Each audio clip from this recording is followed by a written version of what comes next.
పప్పా, అసలు నీకు ఇంకా లైఫ్లో ఏం కావాలి? నీ అంతిమ లక్ష్యం ఏంటి? అంటే క్వశ్చన్ ని క్లియర్గా చెప్తాను.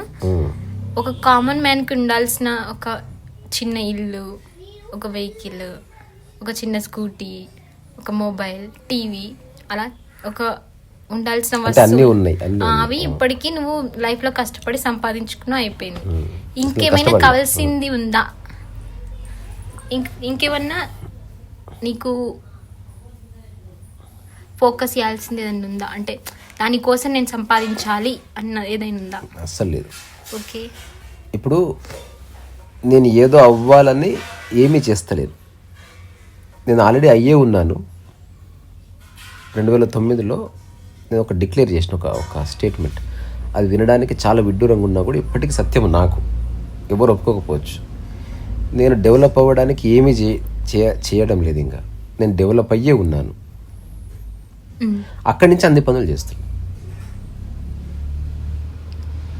సో ఇప్పుడు నా హోల్ ఎక్స్పెరిమెంటేషన్ టువర్డ్స్ లైఫ్ ఏంటంటే, ఈ ప్రకృతి యొక్క సామరస్యాన్ని నాశనం చేయకుండా నాకున్న శక్తిని వినియోగించి కాస్త క్రియేటివ్గా జీవించడం తప్ప ఇంకా వేరే పర్పస్ ఏం లేదు. అయితే ఇప్పుడు నువ్వు అడిగింది బేసికల్గా ఒక ఎగ్జిస్టెన్షియల్ క్వశ్చన్. అంటే మనిషి గడిచిన 10,000 సంవత్సరాల్లో మనిషిని ఇబ్బంది పెట్టిన ప్రశ్న ఇది ఒక్కటే, అసలు ఏమవ్వాలనుకుంటున్నాడు మనిషి? రకరకాలుగా పరిగెడుతున్నారు, పోరాడుతున్నారు, రకరకాలుగా ఒత్తిళ్ళకు పొందుతున్నారు. కొందరు ఆత్మహత్యలు చేసుకుంటున్నారు, కొందరు నినాదాలు చేస్తున్నారు, కొందరు పాటలు రాస్తున్నారు, కొందరు డబ్బు కూడగడుతున్నారు, కొందరు సోషల్ సర్వీస్ అంటున్నారు. బట్ ఏదో అంతర్గతంగా ఉంది. తను అవ్వాలనుకున్నది కొంత దూరంలో ఉంది, దాన్ని రీచ్ అవ్వడానికి ట్రై చేస్తున్నాడు. అయితే మనం కామన్ మ్యాన్గా ఆలోచిస్తే 2 పార్శ్వాలు ఉంది మనిషికి సంబంధించినవి. ఇది అందరికీ యూనివర్సల్గా. ఒకటి, నువ్వు మనిషి అయినప్పటికీ ప్రకృతిలో నువ్వు ఒక జంతువే.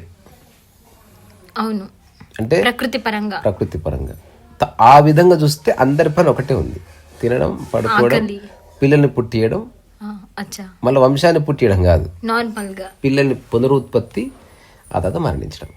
అంతకు మించి ఎగ్జిస్టెన్షియల్గా ఏ ప్రాణికి ఏ పని లేదు. తద్వారా ఎగ్జిస్టెన్స్ ఎప్పుడు బియాండ్ ఎవల్యూషన్ ఉంటుంది. వద్దని చెప్పు. సో పర్వాలేదులే, నువ్వు చెప్పి పక్కకి జరుగు. సో బియాండ్ ఎవల్యూషన్ ఎగ్జిస్టెన్స్ ఉంటుంది. ఇది నీకు అర్థమైందా? ఒకవేళ మనిషిని మనసును పక్కకి జరిపేస్తే 1000 ఏళ్ళ తర్వాత కూడా భూమి ఇట్లే ఉంటుంది. జస్ట్ ఇక్కడ అడిగి ఉంది కదా, అట్లే ఉంటుంది. అది పాత మొక్కలు పోతే కొత్త మొక్కలు వస్తాయి, పాత మొక్కలు పోతే కొత్త మొక్కలు వస్తాయి, పాత మొక్కలు పోతే కొత్త మొక్కలు వస్తాయి, అంతే. అప్పుడప్పుడు భూమి భూకంపం వల్ల షేక్ అయ్యి కొండలు లోయలైతే, లోయలు కొండలైతే, కొండలు లోయలైతే, లోయలు కొండలైతాయి. కొన్ని నదులు ఎండిపోతే కొత్త నదులు పుడతాయి. నిరంతరం అంతే. ఎక్కువ కాదు, నిజంగా అలాగే జరుగుతుంది.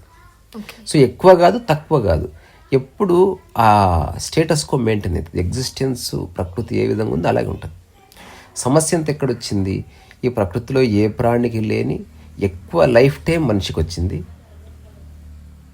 దాంతోపాటు అన్నిటికంటే పవర్ఫుల్ బ్రెయిన్ వచ్చింది. దానివల్ల పవర్ఫుల్ క్వశ్చన్స్ వచ్చినాయి. క్వశ్చన్ ఎట్లా పుట్టింటుంది తెలుసా? అందరు ఆది మానవులందరూ ఆరుబయట పడుకున్నారు. జంతువులు పడుకుంటాయి కదా, అవి ఆలోచించవు. పడుకుని నిద్రపోతాయి, పొద్దున్న లేస్తే తిండి కోసం ఎత్తుకులాడతాయి, మళ్ళీ పడుకుంటే ఇంతే. కానీ వీళ్ళందరిలో ఎవడో ఒక మనిషి హఠాత్తుగా ఒక దాన్ని గమనించాడు. నిన్న ఈ చుక్క ఇక్కడ లేకుండే, సడన్ గా దృష్టి ఒక దాని మీద పడ్డది విశ్వంలో. ఇది రేపు పడుకునే ముందు అతను పని పెట్టుకున్నాడు. ఎప్పుడు రాత్రి అవుతుంది, ఎప్పుడు చూడాలి. ఆ చుక్క అక్కడున్నది ఇటుపక్క జరిగింది, ఒక చెట్టును ఆధారం చేసుకొని చూశాడు. మళ్ళీ ఎల్లుండి చూస్తే ఇంకొంచెం జరిగింది, పైన ఏందో కదులుతుంది అని అనుకున్నాడు. అది పక్క మనుషులకు చెప్దామంటే భాష లేదు. కానీ లోపల స్ట్రగుల్ స్టార్ట్ అయింది, భయం స్టార్ట్ అయింది. అక్కడి నుంచి మూఢనమ్మకాలు స్టార్ట్ అయినాయి. అక్కడి నుంచి కొత్త కొత్త దేవుళ్ళు పుట్టుకొచ్చారు. సూర్యుని దేవుడు అనుకున్నారు, చెట్టుని దేవుడు అనుకున్నారు. హఠాత్తుగా వర్షం పడితే వర్షాన్ని చూసి భయపడ్డాడు. అంటే ఇది ఎక్కడి నుంచి వస్తుంది అసలు? ఇట్లా రకరకాల ప్రశ్నలతో వేగిపోయిన మనిషి ఇవాల్వ్ అయిన తర్వాత ఏదో అవ్వాలనుకొని ఏదో ప్రయత్నం చేయడం మొదలుపెట్టాడు. అసలు మనిషి అంతిమ లక్ష్యం ఏంది అనే దానికి రకరకాల ఎక్స్ప్లెనేషన్స్ ఉన్నాయి. ఇప్పుడు ఒక చిన్న ఇంట్రెస్టింగ్ వర్డ్ చెప్తా. ఆ వర్డ్ పేరు ఏంటంటే యుడైమోనియా. యుడైమోనియా అంటే అంటే జస్ట్ సంతోషకరమైన జీవితం జీవించడమే మనిషి యొక్క పర్పస్ అని అరిస్టాటిల్ చెప్పిండు. అచ్చా. అంటే నువ్వు ఏ సినిమా చూసినా, కొత్త బట్టలు వేసుకున్నా, గులాబ్ జామున్ తిన్నా, పార్క్కి వెళ్ళినా, you just want to be happy. అంతకుమించి ఏమైనా ఉందా పర్పస్? అంటే మనిషి నిజానికి చేసేది కూడా దానికోసం అంతే. సో అందుకని నీ దగ్గర ఎంత ఉన్నప్పటికీ if you are not happy you lost the purpose of life అని అరిస్టాటిల్ లాంటి వాళ్ళు చెప్పారు. దాన్ని ప్రవచించారు. ఆ తర్వాత ప్లేటో కావచ్చు, క్రిటో కావచ్చు, ఆ తర్వాత అప్పుడు వచ్చిన చాలామంది ఫిలాసఫర్స్, ఆ తర్వాత డయోజనిస్, ఆ తర్వాత అంటే గ్రీక్ ఫిలాసఫర్స్ అంతా దీని గురించి మాట్లాడారు. ఈ ఫిలాసఫీ అంతా సోక్రటీస్ దగ్గర వచ్చి ఒక ట్విస్ట్ అయింది అన్నట్టు.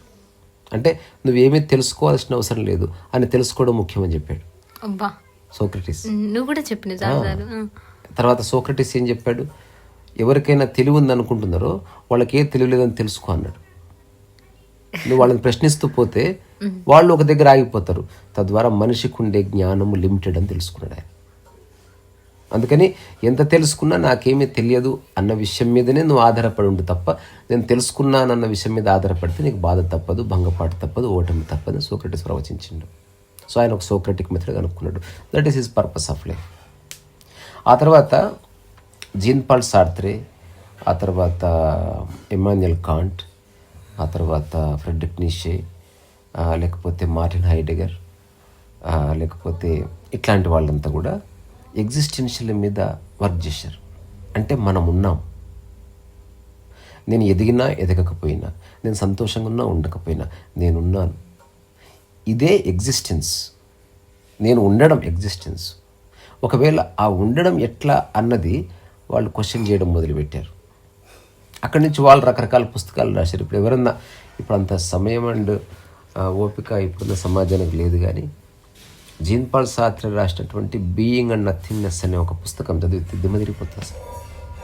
అదొక philosophical treatise, it's a critique of life. అది అంటే లైఫ్ని రకరకాల పార్శ్వాల్లో స్పృశించి దాన్ని ఒక ఫిలాసఫీగా ప్రవచించాడు ఆయన. అసలు ఇప్పటి జనరేషన్ కాదు, మనకంటే ఒక 150-200 ఏళ్ళ క్రితం అతను ఉండొచ్చు. కానీ అప్పుడు ఏకాంతంలో కూర్చొని అసలు what is the purpose of life, what is being and beyond being ఏముంది, అసలు ఎక్కడి నుంచి వస్తుంది ఇదంతా. బియాండ్ బీయింగ్ అంటే బియాండ్ మైండ్. ఎగ్జాంపుల్, ఈ క్షణం మానవ జాతి అంతరించిపోయింది అనుకో, ఏం ఫరక్ పడదు, ఏం లేదు, అది ప్రకృతిలో కదా. అదొకటి బ్లాస్ట్ అయింది, మళ్ళీ నార్మల్ అవుతుంది, మళ్ళీ బ్లాస్ట్ అవుతుంది. ఇంకా ప్రకృతి ఇంకా లక్ష. ఎగ్జాంపుల్, ఈ హరిపురంలో ఉన్న మనుషులందరూ డిసప్పేర్ అనుకో, ఒక్క 10 ఏళ్ళు తిరిగే లోపు హరిపురం అడవి అయిపోతుంది అంతే. నేను అందుకే నా భూజ్ కవిత ప్రక్రియ పుస్తకంలో ఒక మాట రాసుకున్నాను. భూజ్ కవిత ప్రక్రియ, ఆ పుస్తకం పేరు బూకా ప్రాణి, భూజ్ కవిత ప్రక్రియ. బూకా ప్రా భూజు కవిత ప్రక్రియ. అదొక వింత పేరు. అట్లా కొందరు వెరైటీ పేర్లు పెట్టి, లిమరిక్కులు, ఆ తర్వాత లింబోసే, ఇట్లా కొన్ని ఇంట్రెస్టింగ్ పేర్లు పెట్టుకొని ఆథర్స్ చేసిన వాళ్ళు ఉన్నారు. సో బూకా ప్రా అంటే భూజ్ కవిత, చైనీస్ నేమ్ లాగా, జపనీస్ నేమ్ లాగా ఉంది కదా. సో భూజ్ కవిత ప్రక్రియలో ఒక చిన్న లైన్ ఉంటుంది. మనిషి అడవిని గార్డెన్ చేయాలని ప్రయత్నం చేస్తూ ఉంటాడు. గార్డెన్ ఏమో మనిషి పక్కకు జరిగితే అడవి అవ్వాలనుకుంటాం. అందుకే గడ్డి ఏదో వస్తా ఉంటుంది. ఇది ఒక రొమాన్స్ అన్నట్టు. మనిషి ప్రయత్నం అంతా గార్డెన్ చేయాలని, గార్డెన్ ప్రయత్నం అంతా అడవి కావాలని. దిస్ ఈజ్ అంటే మనిషి కట్టడి చేస్తుండే లైఫ్ అని. గార్డెన్ అంటే నువ్వు కట్టడి చేయడమే, కానీ ప్రకృతి ఏమంటది, అసలు ఓపెన్ అప్ అయిపోమంటది. అసలు నువ్వు ఒక డీప్ ఫారెస్ట్కి వెళితే, నేను కొన్ని డీప్ ఫారెస్ట్ వెళ్ళినా, అంటే మరి పెద్ద పెద్ద రైన్ ఫారెస్ట్ అటువంటివి కాదు, కానీ మనిషి దూరలేని ప్రాంతాల్లోకి నేను మా పక్కింటి అట్లా కొన్నిసార్లు వెళ్ళాం. అసలు నువ్వు ఆశ్చర్యపోతే, ఒక రకమైన భయం వేస్తుంది, ఒక నిర్మానుష్యత ఉంటుంది, ఒక గమ్మత్తైన శబ్దాలు ఉంటాయి, ఒక మార్మికత ఉంటుంది, ఆకుల్లో జీవం ఉంటుంది, ఆ పసరులో అందం ఉంటుంది. అట్లా చూసినప్పుడు అనిపిస్తుంది యు ఆర్ నో బడీ. అసలు నీ ప్రమేయం లేకుండా the whole existence is functioning on its own అక్కడ. ఎన్నో సముద్రంలో ఎన్నో జాతులు ఉన్నాయి కదా పప్ప. ఆ తర్వాత ఇదొక పర్పస్ ఆఫ్ లైఫ్ అంటే one should know his existence అని చెప్పి అట్లా ఫిలాసఫీ చెప్పిన వాళ్ళు ఉన్నారు. ఇంకొందరు ఏం చెప్పారు, అసలు నువ్వు ఆనందంగా ఉండడమా, బాధపడ్డమా, డబ్బు ఏం చేయడమా కానే కాదు పర్పస్. నువ్వు క్రియేటివ్ పర్సన్, కొత్తది సృష్టించి చచ్చిపో, తద్వారా నెక్స్ట్ జనరేషన్స్ ఎంజాయ్ చేస్తారని అట్లా బతికిన వాళ్ళు ఉన్నారు. అట్లా చాలామంది సైంటిస్టులు తినడానికి తిండి లేక ఎన్నెన్నో గొప్ప ప్రయోగాలు చేస్తే మనం లైట్ అనుభవిస్తున్నాం. ఇప్పుడు ఒకసారి ఆలోచించు, ఒకవేళ 99% ఆఫ్ హ్యూమానిటీ ఏం చేస్తున్నారు తెలుసా? జస్ట్ పిల్లల్ని పుట్టేయడం తప్ప మనం చేసే గొప్ప కార్యక్రమం ఏది ఉండదు. ఎవరో తయారు చేసిన టీవీ వాడుకుంటుంది, ఎవరో తయారు చేసిన ఫోన్ వాడుతీవి, ఎవడో ఇల్లు కట్టిస్తే అందులో ఉంటుంది, ఎవరో బస్సు ఎక్కుతున్నావు. అసలు నీవేం చేస్తున్నావు? అసలు ఈ భూమి మీద అత్యంత కొద్ది మంది మాత్రమే వాళ్ళ శక్తిని, దానికి ఒక దిశని, ఒక నిర్దేశాన్ని ఇచ్చి అక్కడి నుంచి క్రియేటివ్గా బతికారు. వాళ్ళ క్రియేటివిటీని మానవ జాతికి పంచారు. వాళ్ళు ఒక్క ఫలం కూడా అనుభవించకుండా చాలా కటిక దారిద్ర్యాన్ని అనుభవించి డిసప్పేర్ అయిపోతే ఇప్పుడున్న మనమంతా డంబెస్ట్ పర్సన్ దగ్గర స్మార్టెస్ట్ ఫోన్ ఉంది ఇప్పుడు. అది పరిస్థితి. అంటే we don't know the value of it. ఇది ఒక అంటే బీ క్రియేటివ్, అదే పర్పస్ ఆఫ్ లైఫ్ అని చెప్పిన వాళ్ళు ఉన్నారు. మనిషిని వాడు తప్పనిసరిగా క్రియేటివ్ ఉండాలి. ఎందుకు ఉండాలి? ఈ ఎగ్జిస్టెన్స్లో క్రియేషన్ ఉంది తప్ప క్రియేటివిటీ లేదు. క్రియేషన్ అంటే ఆల్రెడీ క్రియేషన్ అంటే ఆల్రెడీ సృష్టించబడి ఉంది. ఒక ఫ్లవరు అద్భుతంగా విరబూస్తుంది, కానీ ఆ పూల చెట్టు కొత్త దాన్ని ఏం క్రియేట్ చేయదు. It is uncreative. కొత్త దాన్ని ఏం క్రియేట్ చేయదు. ఒక ఏనుగు కొత్తగా ఏం ప్రవర్తించదు, అలాగే అరుస్తుంది కొన్ని వేల సంవత్సరాలైనా, అలాగే కూర్చుంటుంది. తాను సంస్కరించుకోదు ఏ ప్రాణి. మనిషి ఒక్కడే రిఫార్మేషన్ని వెల్కమ్ చేసిండు, because his mind has been evolving. ఇంకా అట్లయినప్పటికి కూడా మనిషి యొక్క మెదడు యొక్క సామర్థ్యంలో మనం 0.001% మాత్రమే వాడుకుంటున్నాం. ఒకవేళ 100% నువ్వు వాడుకున్నావు అనుకో, అసలు ఈ క్షణం నువ్వు ఎట్లయితే మనిషిలాగా జీవిస్తున్నావు అట్లా జీవించలేవు నువ్వు.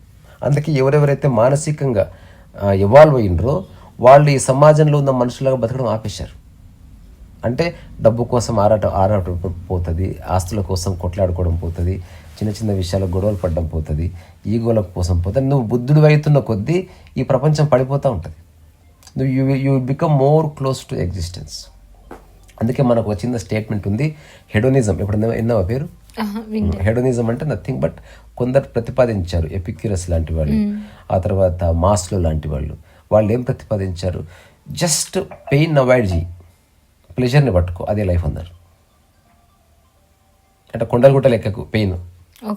నీళ్ళు ఈదలాడితే హాయిగా ఉందా, ఈత కొట్టు, ఉయ్యాల పడుకో, నూగులాడు, కారు కొనుక్కో, కానీ కష్టపడకు, బాడీని కష్టపెట్టకు, సుఖపడు, అది జీవితం అని చెప్పారు.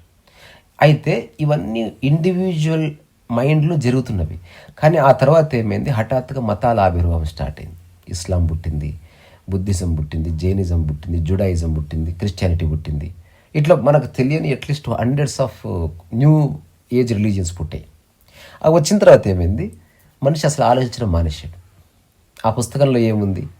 ఒక మహమ్మదీయుడు అనుకో, అతను ఒకటే అనుకుంటాడు, అల్లా ఏవైతే చెప్పాడో అవి ఆచరిస్తే నాకు స్వర్గం వస్తుంది, స్వర్గానికి పోవడం నా లక్ష్యం, అయిపోయింది. ఇంకా అంటే ఇక్కడేమీ లేదు తను చేయాల్సింది. క్రిస్టియన్ అదే అనుకుంటాడు.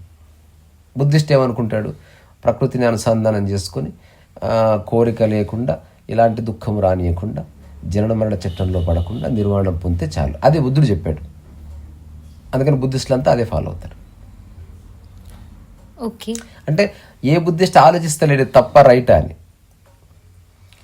కానీ అట్లా మతాలను పట్టుకొని జీవించేవాళ్ళు, సాంప్రదాయాలను పట్టుకొని జీవించేవాళ్ళు, ఎవరో గురువు ఏదో చెప్పాడు అదే ఫైనల్ అనుకొని జీవించేవాళ్ళు కాకుండా, అప్పుడప్పుడు ఈ మానవ జాతి మీద ఇంతవరకు చెప్పిందంతా వదిలేసి వాడు తిరిగి పునరాలోచించడం మొదలు పెడతాడు. అట్లాంటి వాళ్ళు ఏం చేశారు?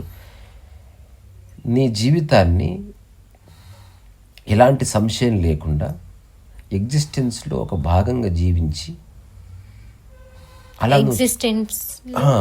అంటే ఇప్పుడు ఒక చెట్టు, ఒక సూర్యుడు, ఒకటి చెట్టులో ఒక కొమ్మ భాగం, భూమిలో చెట్టు భాగం, ఈ భూమి విశ్వంలో భాగం, ఈ విశ్వం కొన్ని వేల విశ్వాంతరాలలో భాగం. ఎన్నెన్నో ఉన్నాయి విశ్వాలు, విశ్వం ఒక్కటి కాదు. ఇప్పుడు మనకున్న పెద్ద విషయంలో ఇంకెన్నెన్నో అట్లాంటి విశ్వాలు లక్షల కోట్లు ఉన్నాయి. మన కెమెరా ఎంతవరకు చూడగలిగిందో దాని విశ్వం అనుకుంటున్నాం మనం. వేల విశ్వాంతరాల. ఇప్పుడు ఎగ్జాంపుల్, నీ దగ్గర బైనాక్యులర్ లేదనుకో, ఒక ఎండకి చూస్తే కనిపిస్తుంది ఒక 50 కిలోమీటర్లు అంతే ఉందనుకుంటా భూమి. ఎవడో అనుకున్నాడు అక్కడ ఆ రాయి వరకు పోయి చూసిద్దాం పని, ఆ రాయి ఎక్కితే మళ్ళీ కనిపించింది, ఓయమ్మ చాలా ఉంది. అట్లా కొందరు చచ్చిపోయారు. తర్వాత కొందరు నిర్ణయించుకున్నారు భూమి అంతిమ అంటే చివరి వరకు చూసి వస్తాం, నడుస్తూ పోతే ఎంతకి ఎండు కాలే. అప్పుడు ఎవడో హఠాత్తుగా ఎవడు భూమి రౌండ్ ఉంది భయ్యా, ఎంత నడిచినా ఎండు కాలేదు. ఆ తర్వాత ఎవడో అన్నది రౌండ్ ఉంది, ఇది గాల్లో ఉంది, అసలు మనం అంతా గాల్లో ఉన్నామని ఎవడో చెప్పాడు. దాంతో పర్సెప్షన్ మారిపోయింది, గాల్లో ఉందంటే ఇది పెద్దది.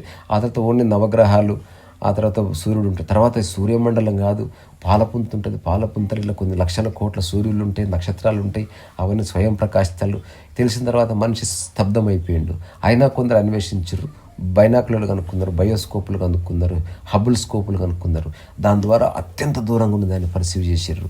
పెద్ద పెద్ద కొండల మీద, గుట్టల మీద, పెద్ద పెద్ద వీటిని ఏమంటే ఏదో అంటారు దాన్ని, ఒక ల్యాబ్ని ఏర్పాటు చేసుకుని ఆకాశాన్ని చూడడం అట్లా చేశారు. అట్లా చేస్తూ చేస్తూ చేస్తూ ఏం తెలుసుకున్నారంటే ఎంత చూసినా ఎండగానంత విశ్వం ఉంది. కానీ మన దగ్గర అంత గొప్ప పరికరం లేదు కాబట్టి మన దగ్గర ఒక ఎక్స్టెంట్ వరకు చూసి ఆగిపోయింది. అనుకున్న తర్వాత ఇంకోడని ఎట్లయితే ఈ కొండ నుంచి పోయి ఆ కొండెక్కి చూద్దాం అనుకున్నట్టు ఈ గ్రహం దాటి ఇంకో గ్రహానికి పోయి చూద్దాంపా, అప్పుడు ఈ పరికరం ఉపయోగపడతా. అట్లా చంద్రుడి మీదకి, అట్లా మార్స్ మీదకి, అక్కడితో ఆగిపోయింది. ఇంకా ముందుకెళ్తే ఏమవుతుంది, మన దగ్గర టెక్నాలజీ లేదు. ఎందుకో తెలుసా, రీసెంట్గా మార్స్ మీదకి ఒక కెమెరా పంపిస్తే ఇక్కడి నుంచి అక్కడికి జర్నీ చేయడానికి ఇయర్స్ పట్టింది టైం. జస్ట్ అది కూడా అత్యంత వేగంగా ప్రయాణం చేస్తే. తీరా ఆ ప్రయాణం చేస్తున్న వస్తువు రకరకాల వాతావరణ పరిస్థితులకు తట్టుకొని, రకరకాల సాంద్రతలకు లోబడి, రకరకాల ప్రెషర్స్కి లోబడి తట్టుకొని నిలబడితే అప్పుడు అది అక్కడ పనిచేస్తుంది. అప్పుడు అది అక్కడ పనిచేస్తే ఫోటో తీసి పంపిస్తుంది. అట్లా కొన్ని వందల కోట్లు ఖర్చు పెట్టి ఒక కెమెరా పంపించి ఫస్ట్ అది అక్కడ దిగిన తర్వాత ఒక ఫోటో మార్స్ మీద నుంచి ఫోటో తీస్తే ఆశ్చర్యపోయారు. అసలు ఎందుకేమైంది, కొన్ని వందల, ఒక 76,000 చుక్కలు ఉన్నాయి ఒక ఫోటోలో. ఆ 76,000 చుక్కలు 76,000 చుక్కలు కాదు, 76,000 గ్యాలక్సీలు. గ్యాలక్సీ అంటే అంతే.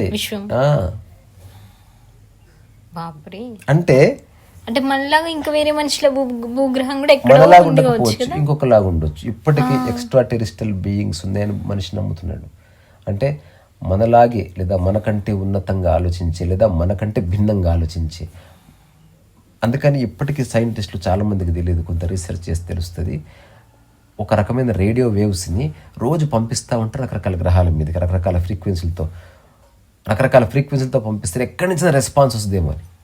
ఏమని ఫర్ ఎగ్జాంపుల్ రేడియో ఎవడన్నా ఇప్పుడు మైక్ పెట్టి అరుస్తున్నాడు, హలో హలో హలో అంటే ఒక్కసారి నువ్వు కూడా ఎవరు ఎవరు అంటావు కదా, రెస్పాన్స్ ఏమైనా వస్తుందేమో చూస్తే కొన్నిసార్లు రెస్పాన్స్ వచ్చింది, ఫ్రీక్వెన్సీ మారింది, కొన్నిసార్లు రేడియో వేవ్స్ ఆగిపోయినాయి, కొన్నిసార్లు రేడియో వేవ్స్ మారిపోయి గామా వేవ్స్గా మారినాయి, ఇట్లా జరిగినాయి. అదే వేవ్స్ ద్వారా వచ్చింది. అంటే ఇంకా ఎవరో ఉన్నారు. అంతెందుకు ఒక అమెరికన్ సైంటిస్ట్ మరణిస్తూ చెప్పాడంట, అతను నిరంతరం ఆ అంతరిక్షాన్ని చూస్తూనే బతికినవాడు. మరణిస్తూ సైన్స్ అంటే ఇష్టం, కొన్ని రహస్యాలు చెప్పి చచ్చిపోయాడు. అదేంది, మనమంతా ఇక్కడ భూమి మీద ఈ ఇంటి కోసం, ఆ పొలం కోసం, ఈ దేశం ఆ దేశం యొక్క భూభాగం కోసం కొట్లాడుతున్నాయి. అదంతా పక్కన పెడితే ఎప్పుడో మన భూభాగాన్ని మొత్తం ఏలియన్స్ ఆక్రమించుకున్నారు. అసలు మనం ఎప్పుడో పరాయి వాళ్ళ చేతులకు వెళ్ళిపోయినాం. వాళ్ళు చేసే యుద్ధం చాలా వింత యుద్ధం. అదేందో తెలుసా, వాళ్ళు ఒక మనిషి యొక్క ఆలోచన స్థితిని మార్చేస్తున్నారు. అందుకలా మంచి మనిషి టెర్రరిస్ట్ అయిపోతున్నాడు, ఒక దుర్మార్గుడు హఠాత్తుగా మంచోడు అవుతాడు, ఒక దేశం అంతా ఇంకో దేశానికి అగేన్స్ట్గా మారుతాడు. వాళ్ళ ఆలోచన మార్చడంలో వాళ్ళు పరిణతి సాధించారు అని చెప్పాడని చెప్పి చచ్చిపోయాను.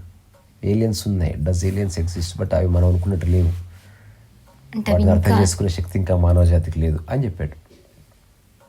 అయితే ఇదంతా పక్కన పెడితే అల్టిమేట్గా ఏంది, ఇది పూర్తి వ్యక్తిగత విషయం. వ్యక్తిగత విషయం. రమణ మహర్షి ఎంక్వైరీ చేయమన్నాడు, వ్యక్తిగత విషయం. ఇప్పుడు నేను అడుగుతా, ఇప్పుడు మళ్ళీ నువ్వు అడిగిన దానికి మళ్ళీ వస్తా. ఇదంతా రకరకాల వ్యక్తులు మానవజాత పరిణామ క్రమంలో రకరకాలుగా ఆలోచించాలని చెప్తూ, అసలు నేను ఆలోచిస్తలేదు నా లైఫ్ ఏందనేది. ఈ ప్రపంచంలో దేని గురించి నేను ఆలోచించవచ్చు, ఎలా జీవించాలని తప్ప. ఎలా జీవించాలని ఆలోచిస్తే జీవించడం మిస్ అయిపోతుంది, ఆలోచన తీసేస్తే జీవితం ఉందంతే. ఎలా నడవాలి, నడవంతే. నడుస్తుంటే చాలా తెలుస్తాయి. నువ్వు ఎప్పుడన్నా అనుకుంటావా ఎలా శ్వాసించాలని? అయిపోయింది. అనుకునే లోపే 10 సార్లు శ్వాసించేసినావు. సో నువ్వు ఎలా జీవించాలని ఆలోచించేవాడు ఎప్పటికీ జీవించలేడు. ఎలా జీవించాలన్న ఆలోచన వదిలేసిన వాడు జీవిస్తాడు, కానీ అది ఎట్లుంటుందో తనకు కూడా తెలియదు. ఎందుకంటే చెప్పే సమయం ఉండదు. నువ్వు జీవిస్తున్నావు, ముందుకెళ్తున్నావు. అందుకని నేను ఒక వ్యక్తిగా సాధించేది ఏమీ లేదు, అయినప్పటికీ కొంత సాధించబడుతుంది. నేను చేసే పనుల వల్ల సూపర్ఫిషియల్గా ఎక్స్టర్నల్గా చాలా చేసినట్టు కనిపిస్తుంది, కానీ నా అంతరంగం లోపల నాలో ఏ మార్పు లేదు. నేను దేన్ని తీసుకోవడం లేదు మానసికంగా. నేను క్లెయిమ్ చేసుకోవడంలే ఇది నేను సాధించాను, ఇది నేను సాధించడానికి పుట్టాను, నా జీవిత పరమార్థం నెరవేరింది, ఇది నా జీవితంలో పరమోత్కృష్ట ఘటన, ఇది అత్యంత ఆనందకర సంఘటన, ఇది నా జీవితంలో చెరగని మచ్చ, ఇట్లాంటి బక్వాసులు ఏమీ లేవు. నా నోటి నుంచి ఎప్పుడు చెప్పను కూడా, ఎందుకంటే లేవు కాబట్టి. మరి ఎవరన్నా రీసెంట్గా ఒక ఇంటర్వ్యూ చేస్తే ఒక ఇంగ్లీష్ ఛానల్ వాళ్ళు, మీ జీవితంలో మర్చిపోలేని సంఘటన ఏదైనా ఉందా అని అడిగారు. నేను అందరూ కొత్త చెప్పులు కొనుక్కున్నా, చాలా బాగున్నాయి. అవి అంటే అసలు నమ్మలేదు వాళ్ళు. మీరు జోక్ చేస్తే నేను జోక్ చేయట్లే. మీరు అనుకుంటున్న గొప్ప సంఘటన అంటే ఎప్పుడో 10 ఏళ్ల క్రితం జరిగింది, అక్కడి నుంచి అట్లా కాదు. ఎవ్రీ మినిట్ గొప్ప సంఘటన జరుగుతుంది అట్లా. సో అందుకని నా శక్తిని, నా ఆలోచనని, నా క్రియేటివిటీని నేను సామరస్యం దెబ్బతినకుండా ఉపయోగించే ప్రయత్నం చేస్తున్నాను. ఒకవేళ నాకు ఏదైనా పని ఉంటే అదంటే సామరస్యం చెడకుండా పెయింటింగ్ వేయాలి. ఇంకేం కావాలి అన్నది క్వశ్చన్. ఇంకేం వద్దు నాకు.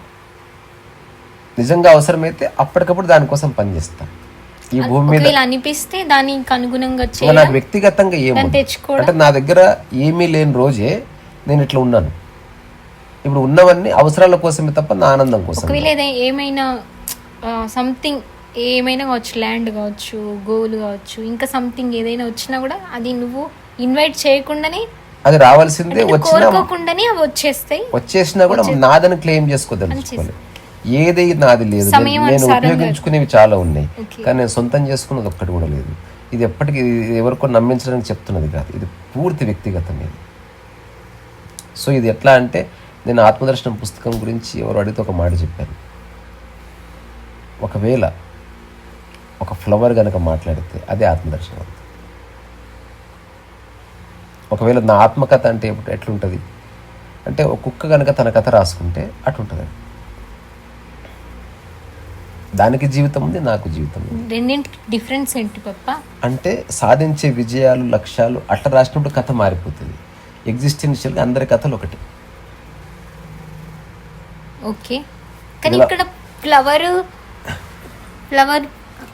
చెబితే దర్శనమైంది, ఆత్మదర్శనం అంటే. ఒకవేళ ఆత్మదర్శనం నేను రాసినా కదా, ఒకవేళ ఫ్లవర్ కనుక మాట్లాడితే అట్లుంటుంది అంతే. అది అదే కుక్క మాట్లాడితే నా ఆత్మకథ అనుకో. అంటే ఒక ఎనిమల్ కనుక చెప్తే అది హ్యాపీగా ఉంది. అవును, అది ఎనిమల్, ఇది ఫ్లవర్ కదా. ఓకే, అన్ని హ్యాపీగానే ఉన్నాయి, అన్ని ఒక ఈజీలో ఉంటాయి. సో నేను నా యూట్యూబ్ ద్వారా చెప్తున్నది ఒక ఈజ్ ఆఫ్ లైఫ్. అంటే ఏదన్నా ఎట్లానైనా ఉండని, నీ సామరస్యము, నీ మానసిక ప్రశాంతత చెడనీయకు. ఒకవేళ పోయినా నిమిషంలో వెనక్కి వచ్చేసి అటే పోకింగా. ఇప్పుడు చిన్న డిస్టర్బెన్స్ అయింది, డిస్టర్బెన్స్లోనే ఉండిపోకు. నీ స్వభావం డిస్టర్బెన్స్ అవ్వడం కాదు, నీ స్వభావం ఆనందంగా ఉండడం మర్చిపోకు. ఎట్లయితే నువ్వు ఎంత తిరిగినా ఇంటికి వస్తావు కదా, అట్లా ఎక్కడ ఎలాంటి మానసిక స్థితిలో ఉందో తొందర ప్రశాంతతకు వచ్చేసి చెప్తారు కదా, తొందర ఇంటికి రా అంటారు కదా. అంటే తొందర ప్రశాంతతలోకి రా, తొందర హాయిలోకి రా, తొందరగా సృజనాత్మకతలోనికి రా, తొందరగా నిష్కామ కర్మలోనికి రా, తొందర సాక్షిలోనికి రా, తొందర ఎరుకలోనికి రా, తొందర చైతన్యంలోకి రా, తొందర నిద్రలోనికి రా. ఓకే పప్పా, నువ్వు చెప్పిన తర్వాత క్వశ్చన్ ఉంది, మళ్ళీ మర్చిపోతున్నాయేమోనని చెప్పిన ఇప్పుడే. ఓకే, గుర్తు చేయి. ఓకే, ఆ తర్వాత మాట్లాడుకుందామా? అదా, ఓకే. ఇంతే. ఇప్పుడు యూట్యూబ్ టాక్స్ చేస్తున్నా, సాధించేది ఏం లేదు, అందుబాటులో ఉంది కాబట్టి చేస్తున్నా. ఇది చిన్న క్వశ్చనే, అడుగు. అయితే ఇంకా మీరు ఏదైనా సాధించేది ఉందా? ఇంకా మీ జీవిత లక్ష్యాలు ఏంటి? మీరు జీవితంలో చేయాల్సినవి అన్నీ చేసేసారని ఎవరో వానప్రస్థావస్థలో ఉన్న 90 ఏళ్ళ ముసలివాడిని అడగాల్సిన క్వశ్చన్ నిన్ను అడిగిన. అంటే పిల్లలకి పెళ్ళిళ్ళు చేసి, మనవరాలు వాళ్ళ పిల్లల్ని చూసి అన్నీ అంటే చూసేసిన వయసు అయిపోయిన వాళ్ళని అడగాల్సింది నిన్ను అడిగిన. రీసెంట్గా ఒక ఆయన నా దగ్గరికి వచ్చాడు, నా గురించి ఎవరో చెప్తే నేను ఎట్లా ఉంటాను, నాతో ఫోన్లో కూడా మాట్లాడాడు, వైలిన్ కూడా వాయించాను, అతను ప్రశ్న అడిగాడు, జవాబు చెప్పాను.